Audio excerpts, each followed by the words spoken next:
Bismillahirrahmanirrahim. Jangan lupa subscribe ya. Ustadz ikut Wali Songo atau Habaib? Saya bilang begini, jawabannya, there is a big picture on the back. Ya, kamu orang Islam tapi tidak tahu menjaga rahasia sesama Muslim. Bagaimana doa kita kepada Allah Subhanahu wa taala?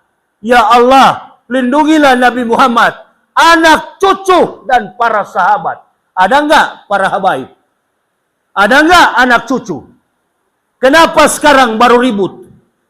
Ya, 500 tahun kita bergulat, Islam menang.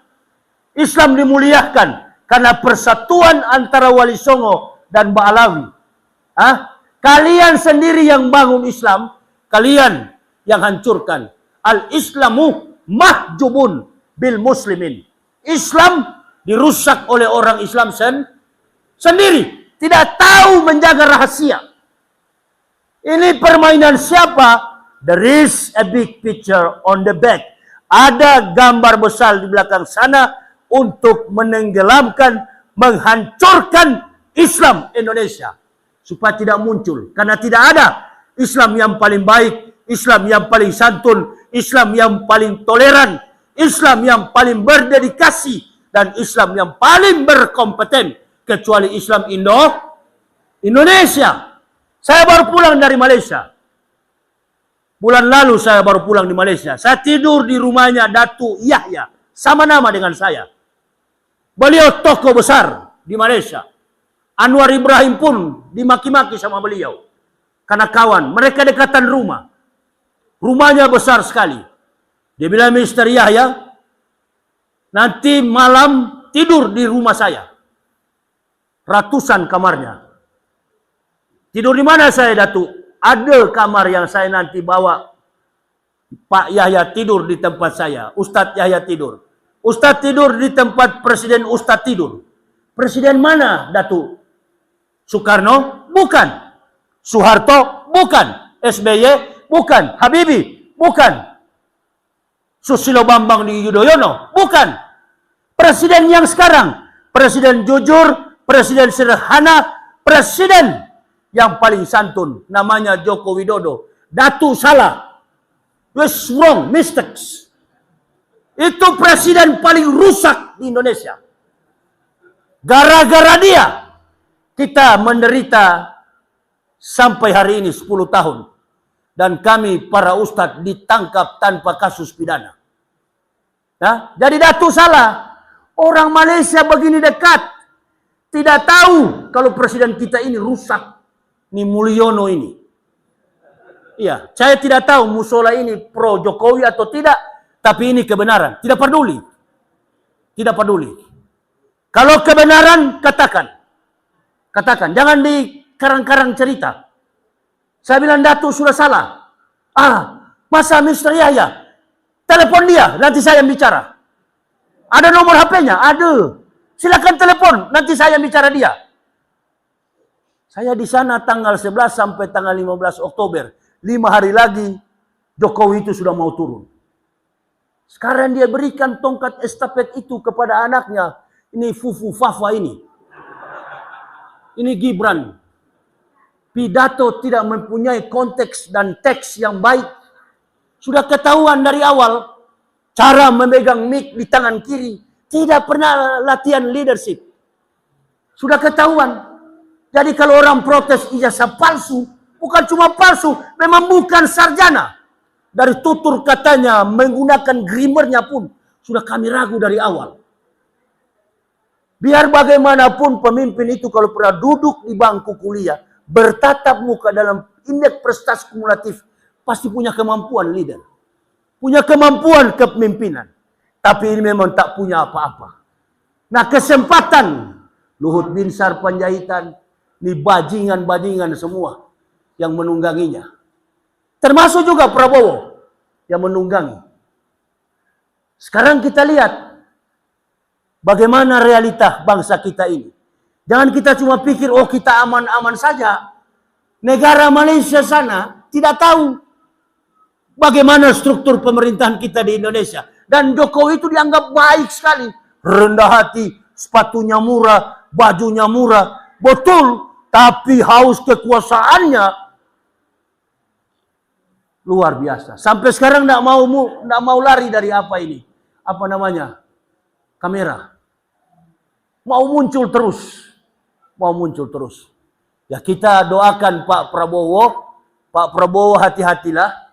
Bapak, karena kalau tidak Bapak akan tergelincir. Ini manusia jago sekali ini. Bagaimana cara menghindar? Dan orang-orangnya banyak di sekitar kita ini. Ya, orang-orangnya banyak. Dulu ada ustadz-ustadz yang setia dengan kita. Sama-sama. Sekarang sudah ikut dengan mereka. Sudah bela-bela itu. Sampai jadi pembohong. Itu siapa? Hasan, Haikal. Itu lidah ular semua itu. Hanya karena fulus. Bangga mereka.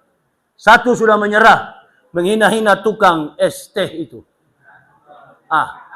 Itu dasar kompetensi daripada keilmuan seorang ulama adalah bi'ilmi ulama'i, bi'adlil umaro, bisyakowatil akhniyah, bidawatil pukuroi.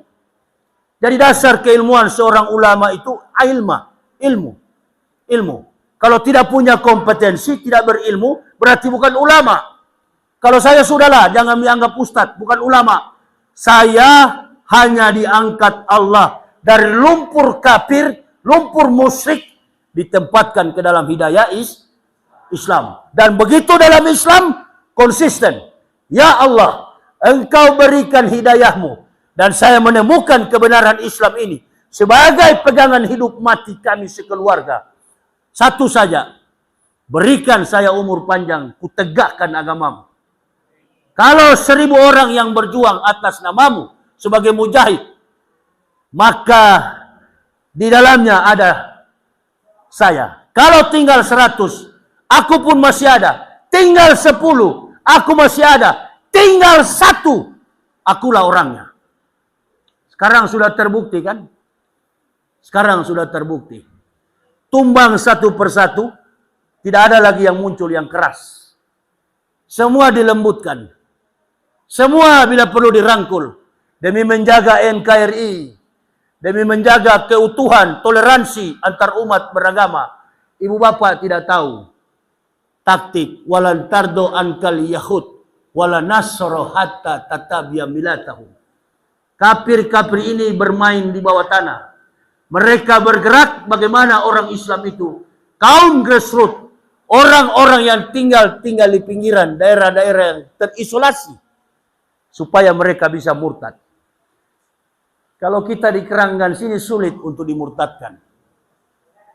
Tapi contoh yang terjadi di Makassar itu. Mulai dari rumah makan, hotel-hotel semua. Merry Christmas and Happy New Year. Aduh, jadi seperti Manado ini. Manado pun tidak begitu sekarang. Periksa saja di Google. Persentase umat Islam di Manado 62%.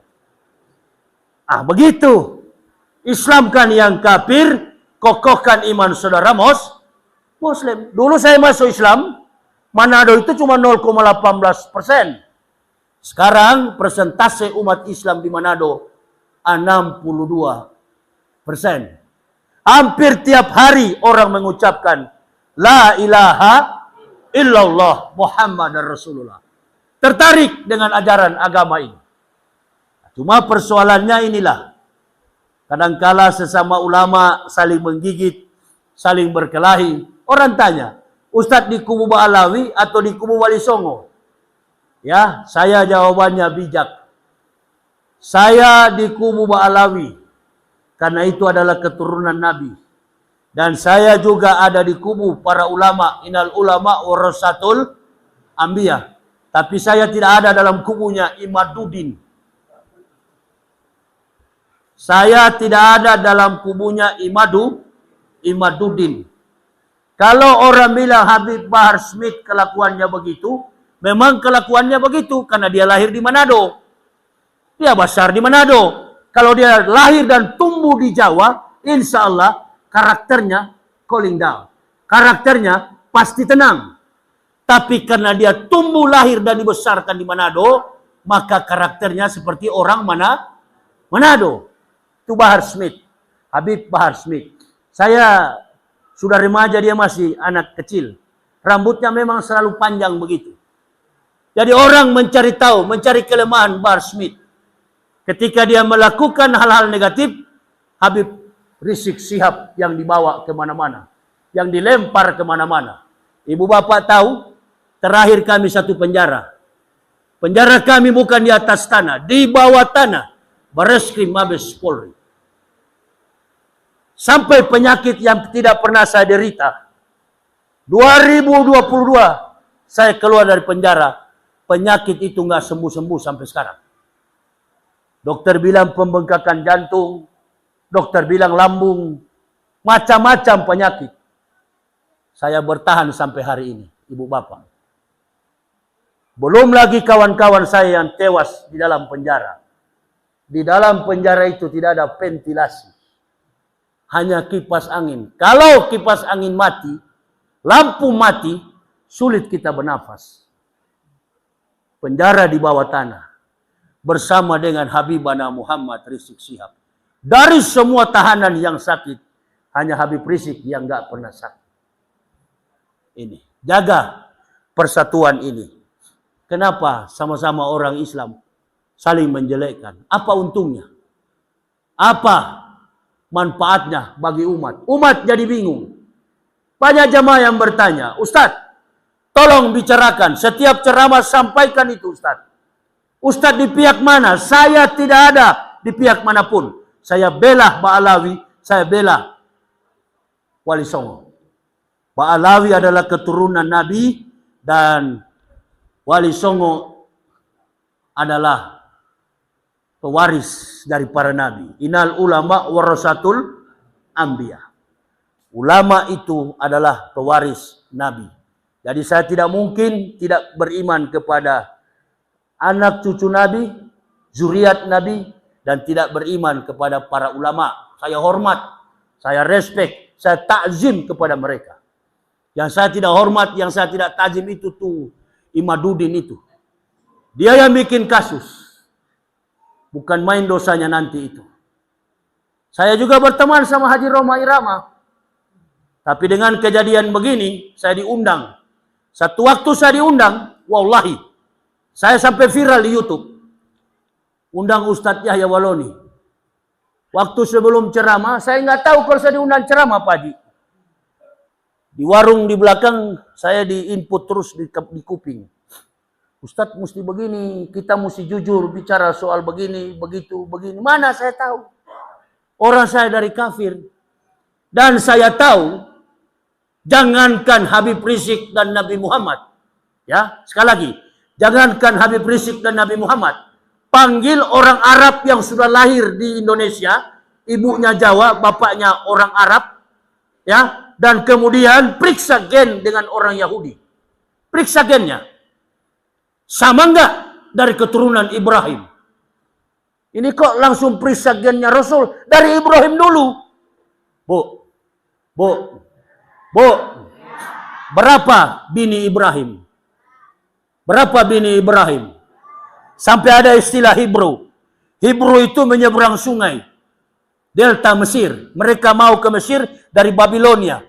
Kota pertama kali yang menjadi kota metropolitan di dunia sebelum ada Amerika, Eropa adalah Babilonia.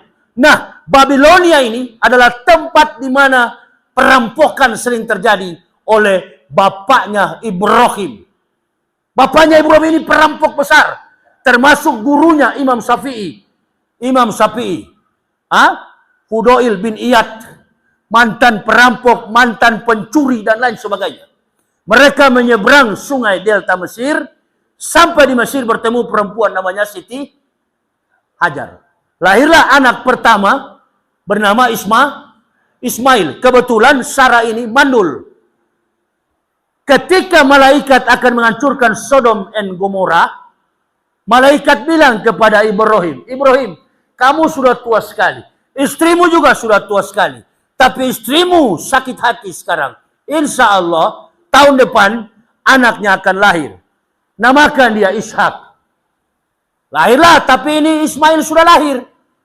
hati terbakar sebagai seorang madu, istri tua.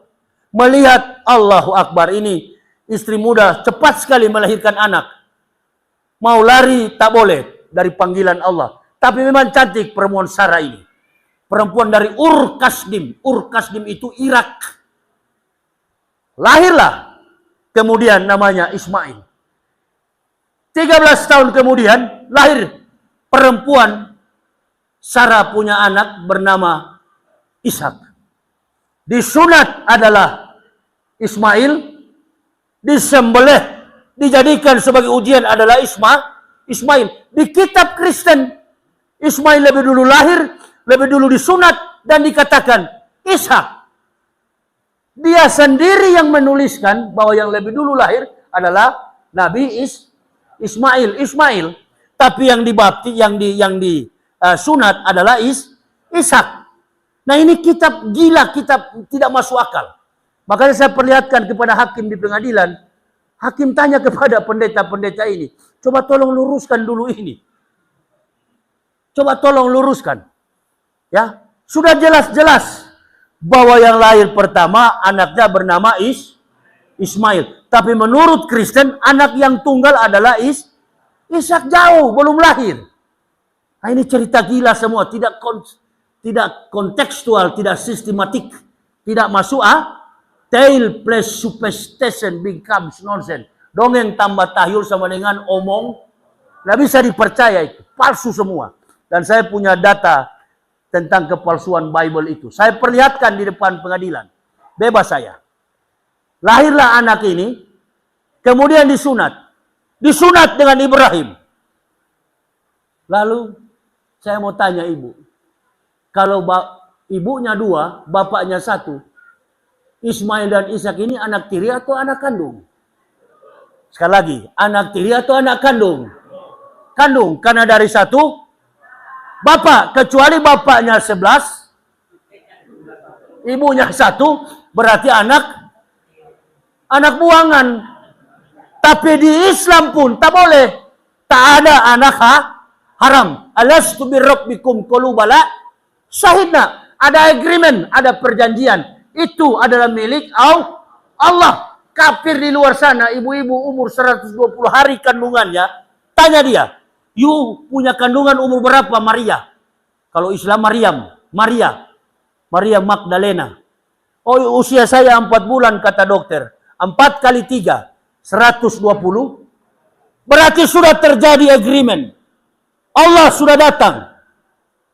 Ruh sudah bicara kepada janin ini. Hei Yahya Waloni, kamu adalah ciptaan kami. Kami adalah penciptamu. Lalu saya dari dalam rahim, ibu saya menjawab, Kolubala, kami akan menyembahmu. Sekarang pertanyaannya, waktu saya masuk Islam, pindah agama atau kembali? Pindah agama atau kembali? Kembali kepada fitrah, bukan pindah agama. Karena dari kandungan, saya sudah mengatakan, Kolubala. Jadi tidak ada orang yang pindah agama. Kecuali dari Islam pindah ke Kristen, itu betul-betul bajingan Makanya kalau orang dapat hidayah jangan panggil mu'alaf. Mu'alaf itu nggak konsisten. Satu hari ini beriman, besok sudah kafir lagi. Itu mu'alaf kadang-kadang bikin malu itu. Saya tidak pernah kalau ada panitia bilang, Ustadz Yahya ini mu'alaf. Pasti saya hajar tuh panitia itu. Saya bukan mu'alaf, tidak ada konteks mu'alaf. Mayyakdilau fahuwal muhtadin wa mayyudlil faulaika humul khasirun. Jadi tidak ada mu'alaf, yang ada muhtadin. Muhtadin orang yang mendapat petunjuk, hidayah. Murtadin orang yang keluar, ro dan ha. Muhtadin mendapat petunjuk, yang keluar dari petunjuk adalah contohnya Taipudin di Amerika itu. Itu. Jadi sudah jelas ya. Saya dan istri anak bukan pindah agama. Our family never can put our belief but coming back to the truth. Tapi pulang pada kebenaran. Jadi bukan pindah agama, kembali pada kebenaran. Oh, orang kafir sakit hati sekali. Dan kalau sudah pindah Kalau sudah tersusun kehidupan keluarga Islami dengan baik, ajarkan anak istri kita untuk beriman kepada Allah. Belajar Quran, belajar hadis sebaik-baik mungkin agar Allah tambahkan hidayah itu dengan ketakwaan. Ini yang kami lakukan satu keluarga. Alhamdulillah sampai hari ini kami tetap konsisten menegakkan Islam. Walau dalam kondisi kehidupan kami yang kurang sehat. Ya, ini tadi bapak-bapak, ibu-ibu sudah menunggu lama. Saya tadi malam, tengah malam baru bisa tidur. Karena pesawat kami ditunda berapa kali. Insya Allah di bulan Ramadan yang sudah semakin dekat, beberapa bulan lagi kita akan masuki bulan suci Ramadan. Mudah-mudahan Allah panjangkan umur kita, Allah sehatkan umur kita, dan kita diberi rahmat untuk memasuki bulan suci Ramadan sampai pada hari yang fitrah. Insya Allah kami akan datang Pak Haji kalau di sini melaksanakan sholat taraweh, ya kasih tahu saja, Ustadz kita taraweh di sini. Insya Allah kami bisa ikut bersama, ya sambil memberikan, karena kebanyakan banyak orang yang belum tahu kapan Injil diturunkan.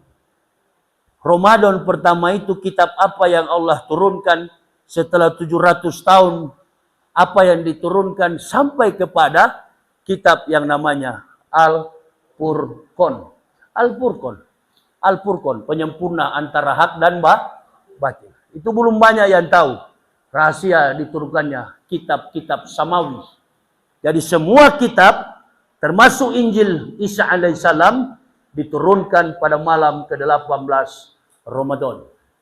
Malam ke-18 Ramadan. Jadi malam ke-18 Ramadan itulah Allah turunkan kepada Isa Injil. Semua firman Allah diturunkan pada bulan Ramadan, bulan yang panas. Diwajibkan bagi kita untuk berpuasa, menahan lapar, menahan haus, dan menerima daripada panggilan berita ini. Dan orang kafir yang tidak beriman pun mendapat berkah dari saum kita, dari puasa kita. Kalau ibu bapak bertanya, Ustadz, adakah orang kafir puasa? Oh ya. Bahkan ada gereja yang setiap hari Sabtu dia harus puasa. Namanya Adventis. Adventis itu bahasa Ibraninya, Advent itu menanti. Jadi mereka sampai hari ini belum percaya Al-Masih itu sudah datang. Maka dikasih nama Adventis, gereja penantian. Padahal mereka tidak tahu bahwa Isa Al-Masih sudah pernah datang. Pernah datang dan tinggal di Gunung Libanon. Ibunya meninggal di Gunung Libanon, sementara Al-Masih diraibkan oleh Allah.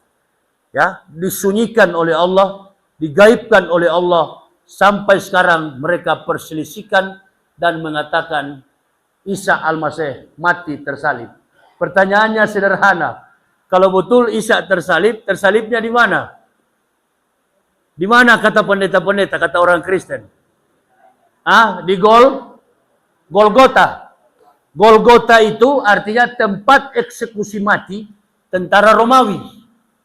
Orang-orang yang pelanggaran kasusnya sudah residivus, sudah berulang-ulang kali melakukan tindakan pidana, itu harus disalib.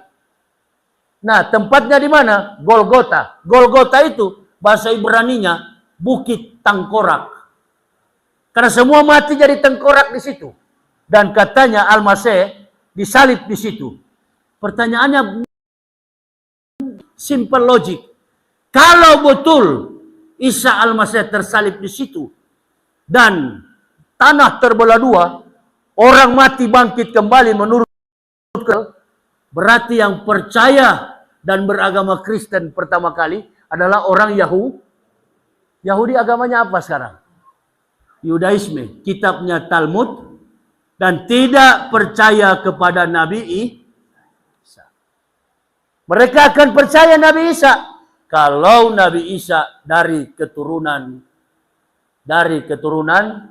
mereka akan percaya Nabi Muhammad kalau Nabi Muhammad dari keturunan Nabi Ishak. Tapi sayang 1000 sayang, Nabi Muhammad dari keturunan Nabi Ismail. Itu yang mereka tolak. Cuman syafaat yang ada pada Nabi Muhammad selalu mereka harapkan. Hikoman takim dekholama Muhammadin. Kami harapkan selalu wahai Muhammad, syafaatmu Muhammad, syafaatmu Muhammad, syafaatmu. Jadi mereka menunggu syafaat Nabi kita Rasulullah Muhammad sallallahu alaihi wasallam. Nanti ibu bapak lihat di YouTube, orang Yahudi menyebut nama Nabi Muhammad di tembok ratapan. Ikoman takim. Kami menunggu syafaat yang dari engkau Muhammad. Karena mereka juga tidak mau masuk neraka. Mereka ingin masuk surga, tapi tak bisa. Surga itu adalah hak prerogatif Allah yang mengucapkan La ilaha illallah Muhammad Rasulullah. Itulah yang akan masuk ke dalam surga. Saya kira ini yang bisa kami sampaikan. Bagi yang ingin bertanya, silakan Pak Haji. Kita dialog sambil saya mau rasa ini kopi ini manis atau tidak. Tafadhol.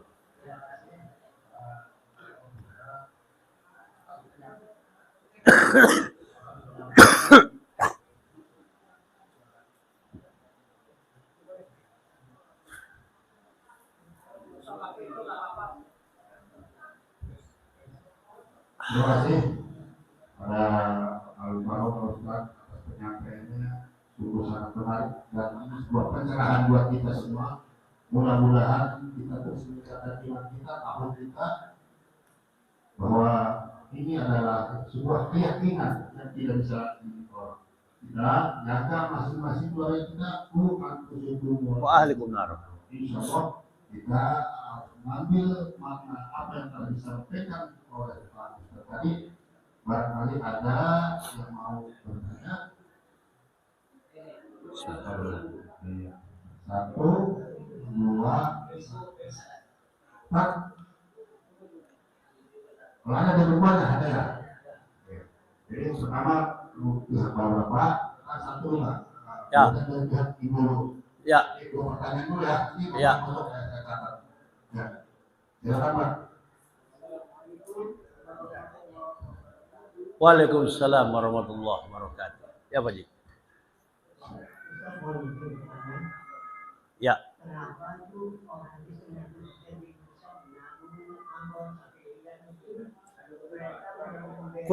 Kurang dengar Pak Haji. Mengapa Ah. orang yang sehat itu orang yang Inggris itu orang Manado, Ambon sampai hujan itu membela Israel. Mereka sudah coba membela. Padahal mereka tidak tahu bahwa mereka itu tidak ada. Iya. Baik. Oh ya. Baik. Baik. Saya akan jawab. Mengapa orang-orang Kristen itu membela Israel? Termasuk yang di televisi yang Monik itu kan, Yahudi PC itu. Jadi sebenarnya mereka itu begini Pak Haji. Mereka itu nggak dikenal. Rabi-rabi Yahudi pun benci sama mereka itu. Kalau nggak percaya lihat aja fakta yang ada di Android. Orang Yahudi nggak ada berteman sama orang Kristen. Dia berteman kecuali membangun relasi bisnis. Relasi bisnis. Tapi kalau dalam konteks religius, enggak. Yahudi itu tersembunyi ibadahnya. Yahudi itu sangat secret sekali dalam soal keyakinan mereka. Dan orang Kristen itu hanya menutup